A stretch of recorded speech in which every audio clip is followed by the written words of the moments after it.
Alright, so San Diego Comic-Con 2026 is coming up, which means one thing. Funko is about to drop a ton of exclusives. Some of them will be amazing, some of them will be questionable, and a few may be completely unexpected. So today, I'm going to be making my very early predictions at this point for San Diego Comic-Con 2026 exclusives from Funko, and I'll be making my predictions based off of past trends of Comic-Cons, perhaps the anniversaries of certain licenses.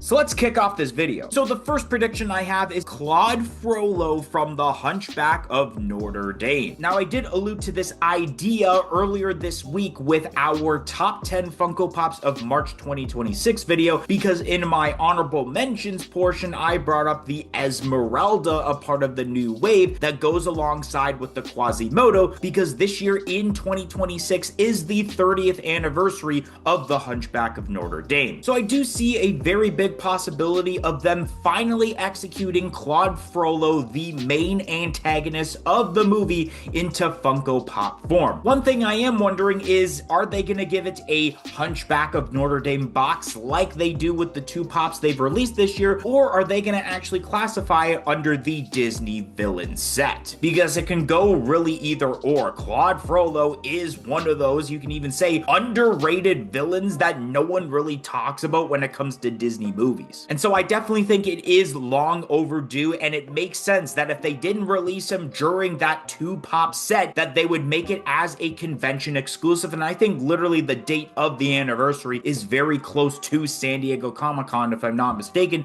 so it's a perfect time to release this specific pop. My second prediction for San Diego Comic-Con is Scorpion for the Marvel lineup. One thing that I actually did not realize until I did further research is that Funko has actually never made a pop of Scorpion. We've seen many pops of, let's say, Doc Ock, Green Goblin, Electro, Mysterio. A lot of Spider-Man villains have had pops, but Scorpion has never even been made. Now, going into this, I'm not exactly sure which Scorpion I'm actually going with, because you could go down the route of a classic pop of Scorpion for the Marvel Comics lineup, or you could base it off of the upcoming Spider-Man Brand New Day movie, because he will be one of, if not the main antagonist of that movie also. However, I do feel that they are going to be making a Scorpion pop for this specific movie in like the common waves, so I don't think it's going to end up being a convention exclusive, so I can see them going and making the classic version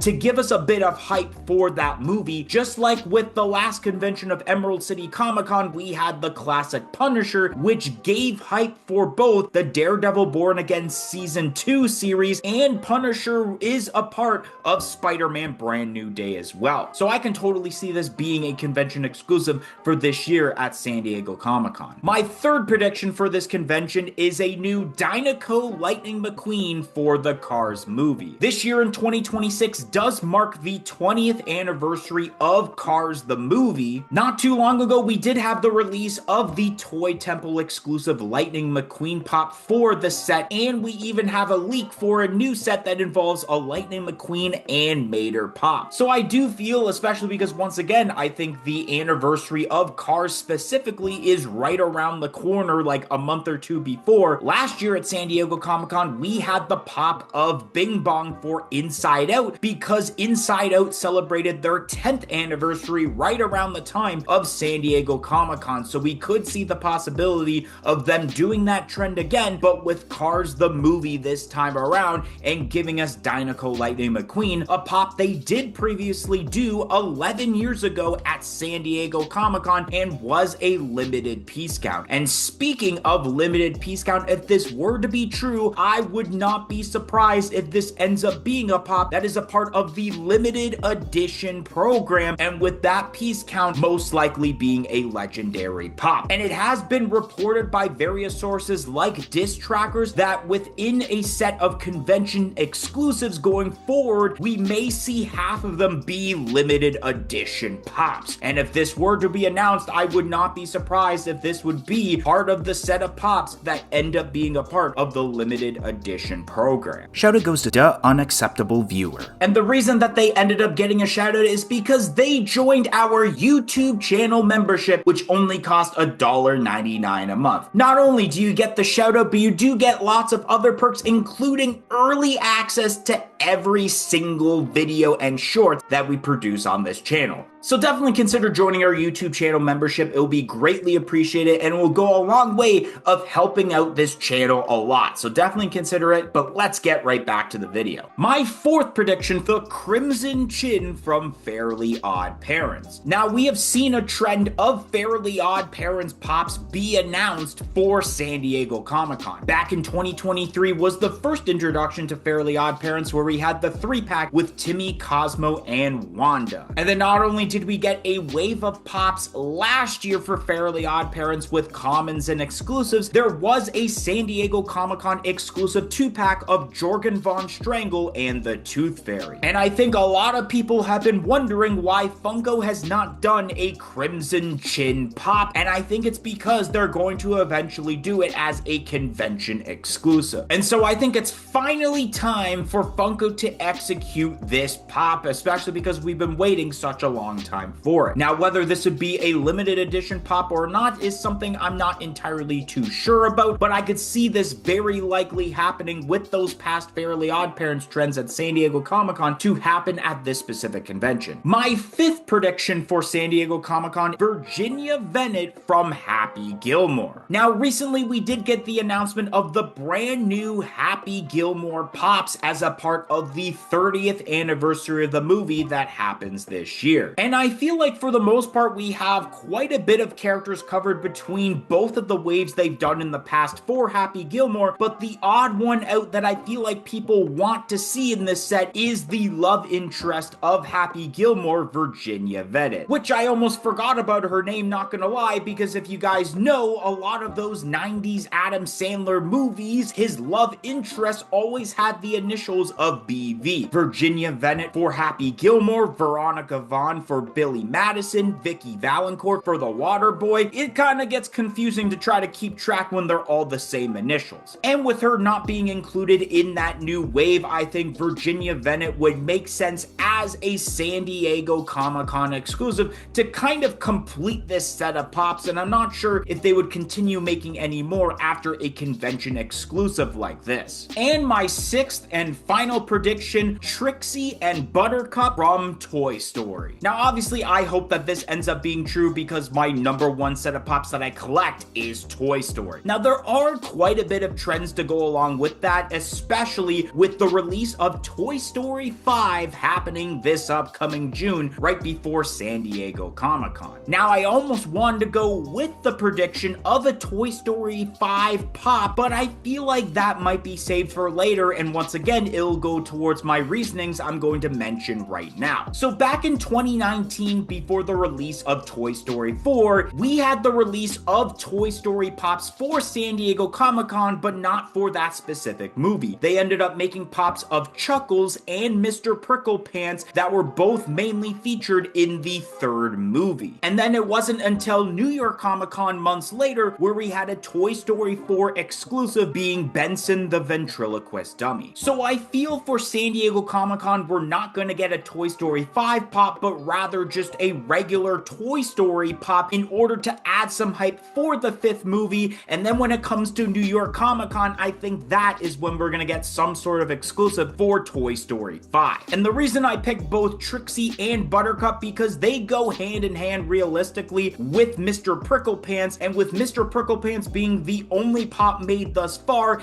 it feels weird that Funko never went back and made pops of both Trixie and Buttercup, especially because Funko has made a product of Buttercup in the form of the Toy Story 4 mystery minis, but they never made a full-on Funko Pop for this specific character. Now, I chose both of them because I'm not sure if they would do two separate pops like they did with the Chuckles and Mr. Pricklepants that were featured in Toy Story 3, or they would make them in a multi-pack, which I think could work either way, but maybe not at the same time because, of course, after all, Trixie is a dinosaur, and because of the way way that she's shaped, she may be one of those pops I'm going to be really ticked off that it ends up being a thing that needs the sideways box treatment. But overall, I think that we will get some sort of Toy Story pop. I just don't think that is going to end up being a Toy Story 5 pop until New York Comic Con 2026. I think once I end up seeing Toy Story 5 in theaters, very likely to be the first day it releases in theaters, I'll have more of an understanding of what possibly could be a pop that releases for New York Comic Con 2026 this upcoming October for that movie. Anyways, that's all I have for today's video, and if you end up enjoying this, don't forget to like, comment, and subscribe. Thanks for watching, and let me know your predictions down below.